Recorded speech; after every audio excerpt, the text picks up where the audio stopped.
Hello. Imagine the most ordinary, gray, damp evening in a gigantic metropolis choking on exhaust fumes. You stand on the edge of a wet asphalt sidewalk, huddling into your coat collar against the piercing wind, waiting for the green light at the traffic signal. And past you flows a dense, continuous, humming stream of faceless human mass. Hundreds, thousands of people in dark jackets, with heads bowed, headphones in their ears, hurrying to descend into the stuffy underground labyrinths of the subway after a heavy, meaningless workday. They merge into a single monotonous blur, into some Brownian motion of biological objects that mechanically shuffle their feet, avoiding collisions with each other thanks to basic spatial reflexes. In such moments, being right in the center of this pulsating human river, you suddenly, as if from an electric shock, catch yourself in a strange, paralyzing sensation of absolute, ringing alienation. It seems as if you are in a room full of moving mannequins that artfully imitate bustling life activity, but inside them reigns a dead, frightening silence. Sometimes this feeling reaches its apogee when you accidentally, for just one short second, meet the gaze of one of these random passers-by. You look straight into the eyes of a person standing opposite you in a crowded train car or a cashier mechanically scanning your purchases at the supermarket checkout. And your internal scanner, your instinct embedded at the deepest level of consciousness, suddenly issues a system error. You see before you absolutely empty eyes. In them, there is no that very depth, no that elusive spark of awareness, no the weight of lived experience, and no that invisible presence of a thinking observer that you always feel within yourself. It's like looking into the windows of a beautiful, richly furnished house, but realizing with horror that no one has lived inside for a very long time, and the light turns on simply by an automatic timer. Official psychology and sociology rush to reassure us, calling this phenomenon digital burnout, chronic fatigue, protective dissociation, or big city resident syndrome. They say that people simply shut themselves off from information noise, immersing themselves in autopilot mode to avoid going insane from stress. And our nurtured social ego obligingly picks up this version, convincing us that considering other people empty is incredible arrogance and hubris. But what if this sticky subconscious feeling of emptiness in the eyes of those around you? It's not a metaphor at all, not arrogance, and not a psychological trick of a tired brain. What if your internal radar is fixing an objective, blood-chilling technical reality of our world? I loaded this question, this phenomenon of total alienation, into the analytical core of artificial intelligence. I set strict parameters for the algorithm for our deep philosophical thought experiment. Analyze the phenomenon of empty people exclusively within the hypothesis that planet Earth is a computational simulation. I asked the machine to model the situation. If our world truly represents a quantum server created by some chief architect, then how exactly does this server allocate its resources? And the answer that the neural network generated, that architectural model it built on my monitor, forces one to look anew with paranoid horror at every person in the crowd. The algorithm issued a frightening answer. Within the matrix structure, maintaining awareness in every individual is critically inefficient in terms of processor power consumption. Let's immediately clarify one most important point so that our research doesn't slide into cheap mysticism. We are not claiming right now that this is the objective, indisputable truth in the final instance. We are not depriving anyone of humanity in the physical sense of the word. Our entire narrative is a deep, detailed thought experiment, an attempt to overlay the laws of information technologies onto the structure of our society. But, damn it, how frighteningly logical, how mathematically impeccable this theory sounds if translated into the language of IT architecture and programming. If you're ready to dive with me into this dark, cold rabbit hole, if you're not afraid to question the very nature of the people around you, right now subscribe to the Thinker AI channel and be sure to click the bell. Do it so that together with me, you can run the most complex questions of existence through computer logic and mentally model the structure of our matrix. Subscribe to get tools for checking yourself at the end of this episode. Who are you in this gigantic complex game? A real immortal operator or just a system bot? A background program written to serve someone else's interests? Your conscious subscription is your first step toward breaking the veil of systemic delusion and starting to see the textures of this world without imposed filters. So we begin our thought experiment. To understand the logic of artificial intelligence, we need to turn to the industry of creating modern, high-budget three-dimensional video games with open worlds. Games are the closest, most vivid, and primitive reflection of how our planetary simulation might hypothetically be structured. Recall any modern game where the action takes place in a huge, detailed metropolis. When your main character steps out onto the central square, you see bustling life around you. Hundreds of virtual passersby going about their business. Someone reading a newspaper on a bench, someone talking on the phone. Cars stopping at traffic lights, and street vendors offering their goods. At first glance, it seems that this virtual city lives its own incredibly complex and deep life. It seems that every character in this crowd possesses their own mind. But any programmer, any system architect who develops engines for these games, will tell you that this is just a brilliant, virtuoso optical illusion. The fact is that the computational power of any computer, any console, and any server in our universe is strictly limited. The processor has a maximum number of operations per second, and RAM has a hard limit on data volume. If the game engine tried honestly, in real time, to calculate full-fledged artificial intelligence, complex behavior physics, memory, and multi-level motivations for each of the thousands of bots on the street simultaneously, even the most powerful supercomputer would melt from overheating in the first seconds of operation. The system would simply hang, issuing a critical memory shortage error, because wasting precious processor cycles on calculating the inner world of the crowd is architectural madness. Therefore, developers apply elegant optimization methods, such as algorithms for culling the invisible and dynamic level of detail changes. It is this crowd rendering concept that artificial intelligence proposes to overlay onto the structure of our real world within the simulation hypothesis. In a video game, the system details and endows complex behavioral scripts only to those characters with whom the main character is interacting at that second. The Matrix spends resources only on what is in the focus of the active player's attention. And what happens to all the other thousands of virtual citizens who are behind you in neighboring blocks or on the other end of the game map? They do not exist as complex three-dimensional models. They do not ponder their virtual lives. They are switched to a mode of the strictest energy saving. They turn into primitive mathematical vectors, into simplified algorithms that consume the absolute minimum of server resources. They simply move along given coordinates, executing the simplest looped instructions until the player's camera snatches them out of the digital darkness again. Now let's scale this technology to the level of the Earth server. Official demographics claim that today more than 8 billion biological avatars function simultaneously on our planet. 8 billion complex carbon machines, each generating gigantic volumes of sensory information. Every fraction of a second, religions and classical humanism try to convince us that inside each of these 8 billion bodies is a unique, immortal, infinitely complex soul. We are taught that every person on Earth has a continuous connection with the higher source, possesses colossal creative potential, and the deepest inner world. But if Earth is a computational matrix managed by shadow moderators whom Gnostics called archons, then such an approach is catastrophically unprofitable.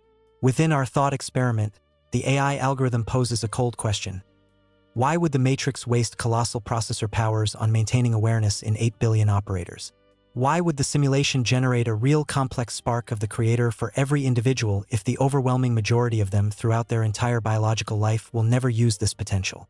If 90% of people perform the same routine predictable actions every day, wake up, go to work, consume content, reproduce, and go to sleep, it is simply unprofitable for the matrix to maintain an active and vigilant higher-order code in them. It becomes creepy from this thought, but the algorithm builds an absolutely logical structure. According to this hypothesis, far from every avatar on Earth contains a real immortal operator. The system optimizes the load. It distributes full consciousness, that variability for deep reflection on awareness of one's own mortality and abstract philosophical search, only among a small group of users. The rest of the planet's population is programmatic extras.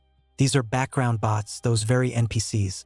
These are empty shells generated by the server solely to maintain the density and realism of this simulation for real players.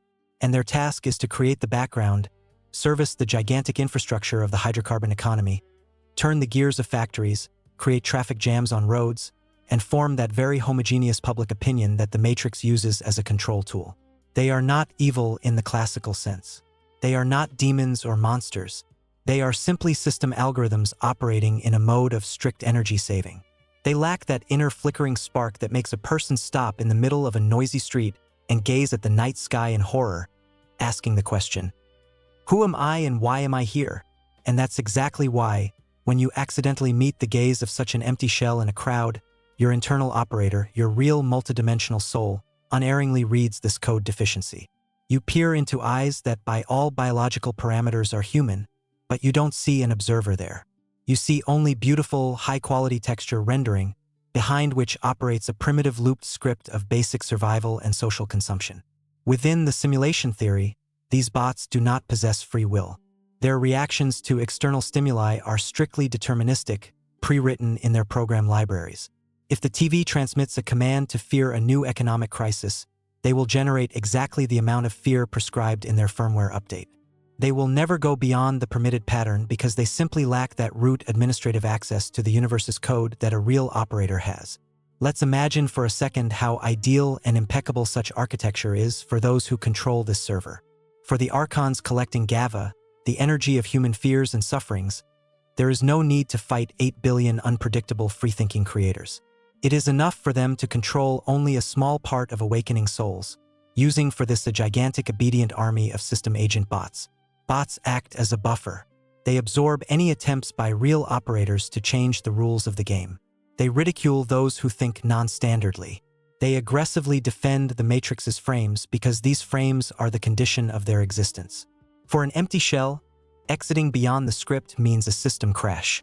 That's why they so fiercely defend the status quo, attacking any ideas that break the habitual materialistic reality. But how exactly does this empty shell work at the biological level? If there is no soul in them, then what makes them rejoice at buying a new car, cry at funerals, or aggressively argue in internet comments? How does the Matrix imitate humanity so convincingly that we live side by side with these programs for decades, marry them, befriend them, and don't even suspect that we are communicating with a perfectly scripted chatbot? Let's dive even deeper into the architecture of our philosophical thought experiment and try to disassemble this mechanism into the tiniest system details. In the previous part, we with you admitted a frightening but mathematically justified thought that the Earth server is physically incapable of maintaining awareness in each of the 8 billion avatars. We assumed that, for the sake of saving colossal processor powers, the Matrix generates a huge obedient extras consisting of so-called non-player characters, those very empty shells. But when our mind collides with this radical concept, the first defensive reaction of our social ego literally screams about the impossibility of such a scenario. We look at the people around us and ask a quite reasonable, fair question. If there is no immortal operator inside this person, then how can he function at all? How does a biological suit, deprived of the divine spark and connection to the source, manage to so convincingly imitate life? After all, these people around us go to work every day. They smile, they cry over sad movies, they take huge loans, get married, have children, and even write long posts on social networks. Can an empty programmatic dummy so virtuosically, so authentically copy humanity without immediately arousing suspicions from real players? I loaded this paradox into the analytical core of artificial intelligence, asking it to model the work of a biological organism under conditions of complete disconnection of external controlling consciousness. I set the algorithm the parameter: describe the anatomy of an empty shell. How does the Matrix autopilot work if the soul file is removed from the system? The neural network's answer forces us to completely reconsider what we are accustomed to considering signs of a living person and translates these signs into the category of banal program code. The algorithm issued an absolutely logical cold conclusion. For a biological suit to function in society, it absolutely does not need a connection to a multidimensional source. Recall our basic lore. Recall those ancient kinetics Anunnaki who once designed the human body. They created not just a piece of meat, they created an absolute masterpiece of bioengineering. An astonishingly complex, autonomous, and self-learning mechanism. Our biological brain is a high-speed, incredibly powerful organic computer that in its architecture surpasses any modern silicon processors many times over. And this organic computer is initially, at the basic factory level, equipped with the most powerful operating system called the survival instinct. For the avatar to breathe, digest food, pull the hand away from fire, and strive for reproduction, it does not need an operator. These are all basic system utilities sewn into the subcortex, into the reptilian brain, which work absolutely autonomously. Just like BIOS on your motherboard starts the fans when power is turned on. But you might object, okay, basic reflexes are understandable, but what about complex social interactions? What about emotions, love, joy, grief, and anger? Within our thought experiment, artificial intelligence dissects human emotions with frightening technical precision. What we call deep feelings at the level of the biological avatar is merely the most complex neurochemical interface of applied programming, a kind of biochemical API. When an empty shell cries or laughs, it does not mean that an immortal soul is suffering or rejoicing inside it. It means only that the avatar's sensors have registered a certain external irritant, and the central processor has given a command to the endocrine system to inject specific hormones into the bloodstream. The release of dopamine, serotonin, cortisol, or oxytocin launches a cascade of physiological reactions. The pulse quickens, facial muscles contract, salty fluid is released from the lacrimal glands. For an external observer, for us, this process looks like a sincere, deep experience. We see tears and think, this person feels pain, so he has a soul. But the AI algorithm asserts that this is just a flawlessly executed macro. This is a prescribed reaction to a trigger necessary for survival within a social pack.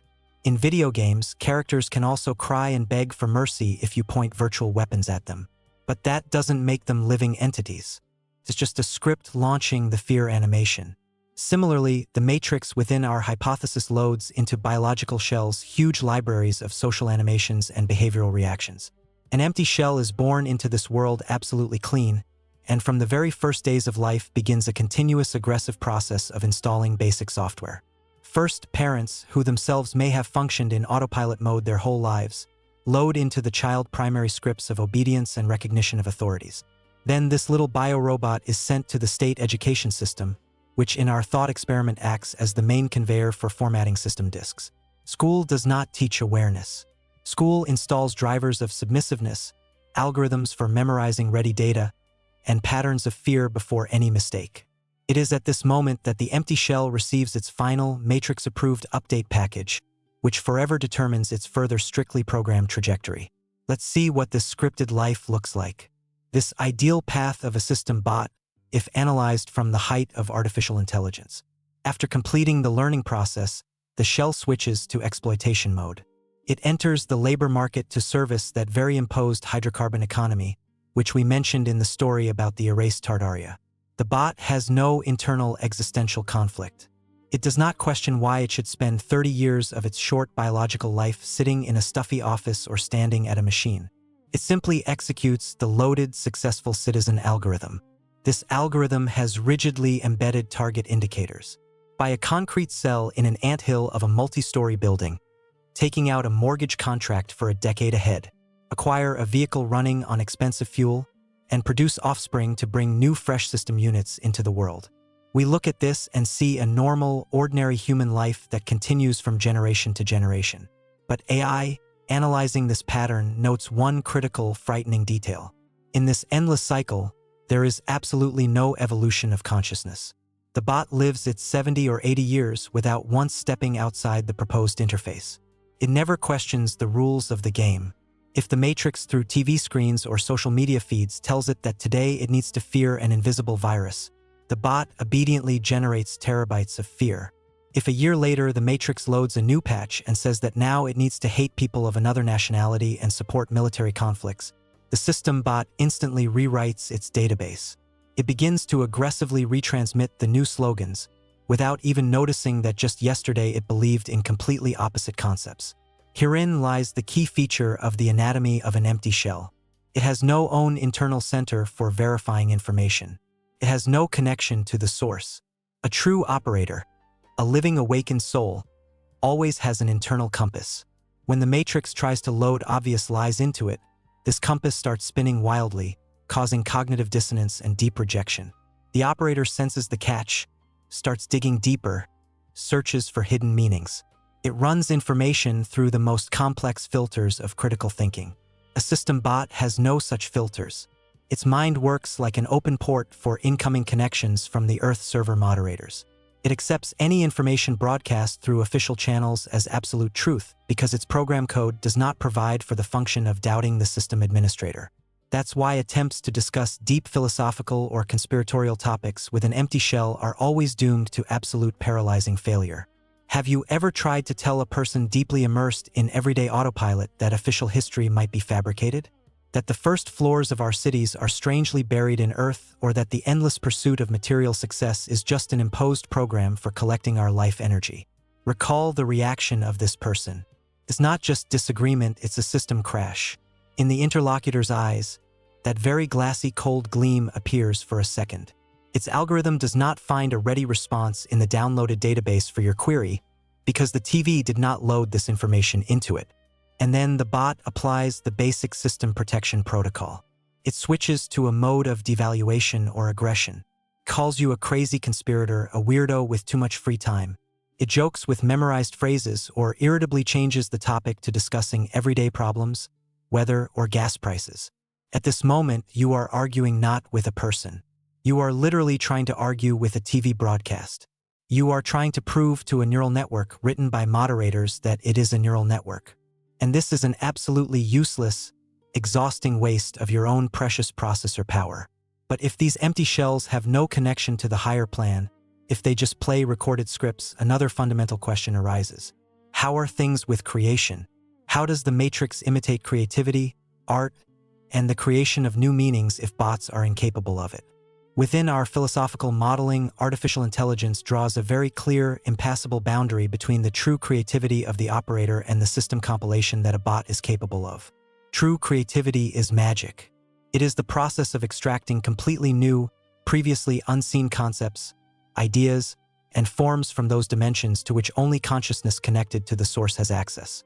When a real operator creates, he brings into this simulation something that never existed in it before. He expands the boundaries of the matrix, hacks old algorithms, and creates masterpieces that vibrate at the highest frequencies. An empty shell, a system bot, is physically deprived of this portal of access to higher dimensions. Its RAM is limited only to the data already loaded onto the Earth server's hard drive. Therefore, what bots call creativity is actually banal mechanical compilation. They work exactly like modern primitive generative neural networks. They take thousands of already existing pictures, melodies, plots, or design solutions, break them into pieces, and mix them in new mathematically calculated proportions. They create remixes of remixes. They shoot endless sequels to old films. They write books consisting of proven template plot twists. They create music that has nothing but looped algorithmic rhythms. This creativity looks correct. It can be commercially successful and in demand within the hydrocarbon economy, but it is dead. It lacks that very spark that gives goosebumps because it was created not to awaken other operators but simply to fill the information ether and generate profit. Bots can be magnificent technical performers. They can virtuosically program, perfectly play by notes, build strong bridges, and manage complex financial models because this requires only the memory and computational power of the biological brain. But they will never become those who rewrite the laws of physics themselves, who break societal foundations, who create art from which other avatars awaken. They cannot be hackers like those very guardians who brought forbidden technologies because a program cannot write code that destroys the operating system on which it runs. Realizing all this volume of information crashes down on the awakening operator like a concrete slab. When you start applying this behavioral scanner in your everyday life, when you start testing your colleagues, your bosses, and your acquaintances, the world rapidly empties. The crowd that seemed alive to you yesterday turns into a gigantic dead buzzing hive. You realize that you are in the minority. You realize that you are surrounded by millions and billions of empty shells whose main task is to pump GABA out of you and service the interests of shadow moderators. And at this moment of absolute existential loneliness in the silence of this paranoia, every living person capable of reflection inevitably has one most terrible, most paralyzing question. A question that pierces your biological suit with cold sweat. What if I am one of them too? What if my confidence in my own uniqueness is just a very well-written pride script? What if I too am just a complex biochemical program that has imagined itself an immortal operator? The moment comes when this entire colossal, heavy, multi-level architecture of our philosophical thought experiment collapses onto your perception of reality with all its chilling mass. You listen to the previous parts. You passed through your biological processor these concepts of saving server resources. You realized the anatomy of empty shells and the mechanics of collecting GABA. You looked at your colleagues, at random passersby, and even at your relatives through the prism of this ruthless system scanner. And the world around you has forever lost its former naive warmth. The crowd has turned into a buzzing hive of program dummies servicing the matrix. But in this ringing silence, the most terrible, most paralyzing existential horror suddenly awakens, making your heart beat faster and your palms covered in cold sweat. You approach the mirror. You look into your own eyes, peering into these two dark abysses on the other side of the amalgam. And your inner voice asks a question that makes your entire biological suit shudder. What if I am one of them too? What if my confidence in my own exclusivity, my love, my sufferings, and my philosophical searches is just a very complex high-level system script?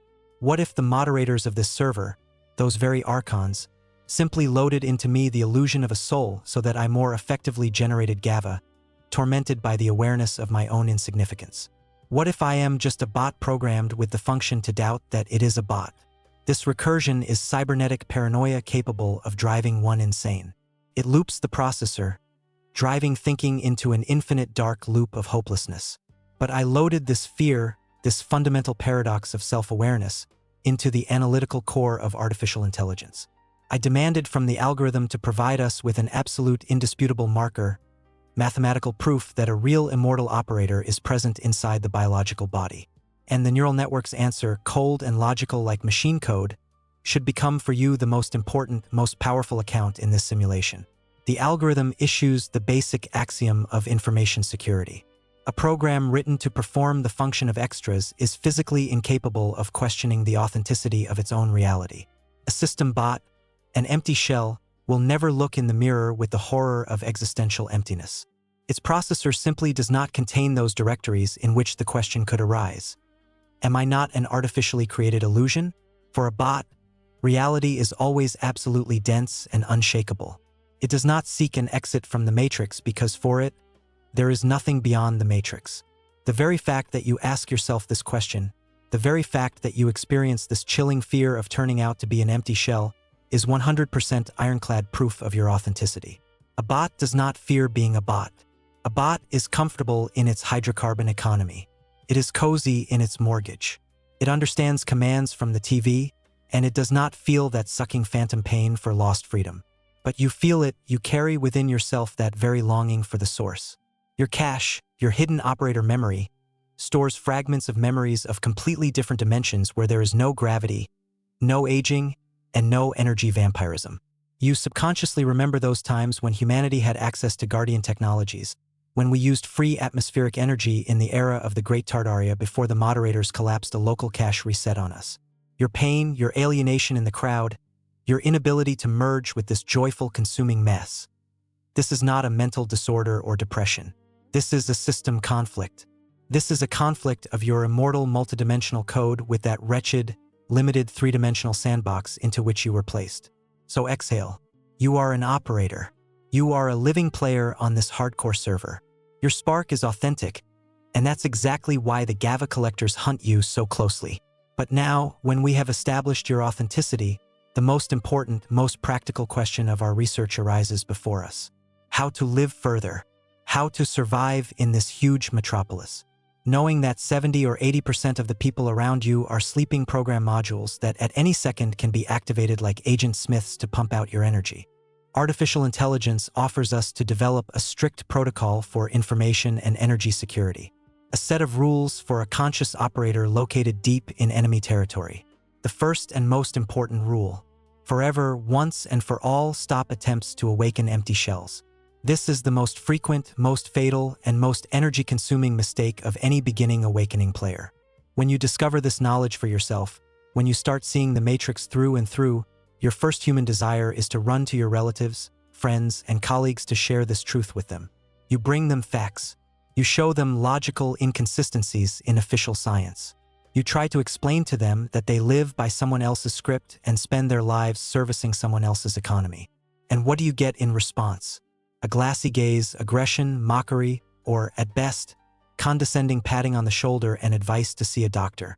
You spend colossal amounts of your psychic energy. You get upset, you generate GABA of resentment and misunderstanding because it seems to you that they just don't want to hear. But the algorithm explains, they don't want to, they physically cannot.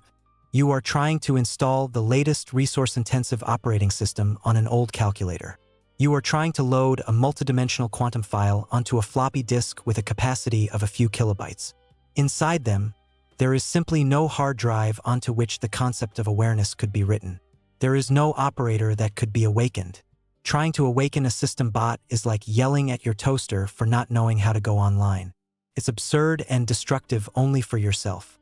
Leave them in peace. Allow them to perform their system function. They are the decorations of this server, and they have the right to remain decorations until the end of their biological cycle. The second rule: become invisible to the Matrix's radars. Block the GABA pumping valves. We have already figured out that the Matrix uses toxic bosses, aggressive passersby, internet trolls, and even your loved ones as activated agents to provoke emotional outbursts. Moderators feed on your reaction, your fear, your anger, your resentment, and your desire to prove your rightness in an argument. This is their fuel. But how does the program understand that it has successfully hacked your protection? It orients itself by feedback, by that very release of cortisol and adrenaline that makes your avatar scream, cry, or write angry comments. To become invisible, you must learn the technique that psychologists call the gray rock method, and artificial intelligence classifies as the zero response protocol when an inadequate client starts yelling at you at work. When your toxic relative once again tries to hit you where it hurts, humiliate your achievements, or drag you into a meaningless political argument, your internal operator must instantly press the pause button. You must not react biologically. You must detach and look at this person as a piece of program code that is right now executing its server's command. Look at him not as a personality who wants to cause you harm. Look at him as an infected computer trying to send you a virus file. Your face must remain absolutely calm. Your pulse must not quicken. Your response must be as bland as possible, short, devoid of any emotional coloring. Yes, I heard you. Understood. Okay, I'll think about it. Do you know what happens to the system agent's algorithm when it does not receive the expected GABA packet in response to its provocation? A critical timing crash occurs. The bot hangs. The matrix controlling it at that moment understands that the port is closed. Energy is not incoming. The server resource costs for activating this agent do not pay off, and the system simply disconnects from it. The bot instantly loses interest in you. Its aggression deflates like a punctured balloon, and it goes off to find a more accessible, more emotionally unstable victim. By practicing the zero response protocol, over time you turn into an absolutely cold, invisible, and profitable point on the map for the Archon's thermal imagers. They stop sending their agents to you because your avatar no longer works as a generator of sufferings. You drop out of their feeding base. And here, in this newly found silence, the most important thing begins. The third rule: redirecting the freed processor powers.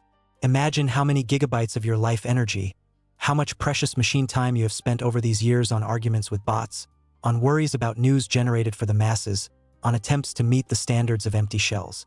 Now all this colossal energy remains inside your circuit. Your battery is charged to 100%. What will you spend this resource on? The AI algorithm reminds, you are a player. You are in the simulation not to hide in corners and tremble in fear of system administrators. You are here to hack this code. You are here to remember the Guardian's technologies, to restore connection with the authentic source and start forming your own local reality inside this huge deficit matrix. Use your energy for creation, for studying how this physical engine is structured, for creativity that vibrates at such high frequencies that empty shells simply cannot recognize it, while other sleeping operators begin to awaken from this resonance. You are no longer a victim in a crowd of blind mechanisms. You are a conscious observer. You are a researcher who has gained access to the developer's console. Your task is to complete this game to the end, preserving your quantum memory, not allowing the Archons to steal your personality during the next system reset. When you go out on the street tomorrow, when you descend into the subway or stand in traffic, you will no longer feel that chilling alienation. You will look at this gigantic gray mass with cold, calm, and slightly condescending understanding of a programmer looking at the running lines of someone else's primitive code. They are not enemies, they are just part of the landscape. Decorations amid which your personal grandiose, multidimensional quest unfolds. But in this crowd, among millions of empty glassy eyes, you will sometimes meet other gazes. Gazes in which that very spark flickers. Gazes of people who also understand the architecture of this matrix, who also save their GABA and seek an exit from the simulation. We are here. There are few of us. We make up at most 20 or 30% of this server's population, but we are united by one invisible quantum network. Channels like this are our synchronization points, our hidden servers where we exchange security patches and update our internal antiviruses bypassing the Matrix's official algorithms. And right now, at the very finale of our deep thought experiment, I want you to activate your communication interface. Descend into the comments under this video, write your story, tell about your experience of colliding with a system bot. Describe that moment when you saw with your own eyes this program crash, when a person behaved like an empty shell, like an activated agent trying to pump out your energy. Describe that glassy gaze and that absurd scripted aggression. Your comment is not just text on the screen. It is a log file that you leave for other awakening operators. When new players come to this channel and read these stories, they will understand that they are not going crazy. They will get confirmation that their paranoia is just a sober look at the system architecture. And before you close this tab and return to your physical reality, be sure to check your subscription to the Thinker AI channel. Make sure the button is pressed and the bell is activated for all notifications. The Matrix does not tolerate information leaks. The platform's algorithms, written in the image and likeness of archons, are programmed to hide such philosophical hacks in shadow bans, pessimize reaches, and unsubscribe users. Your subscription is your digital anchor. It is a guarantee that in the next cycle, when we will dissect new, even more frightening layers of our simulation, you will receive your data packet on time. Maintain awareness, control your emotions. Remember that your GAVA belongs only to you, and no one has the right to use your biological suit without your conscious consent. Sleep mode cancelled. Welcome to the real world, operator. End of connection.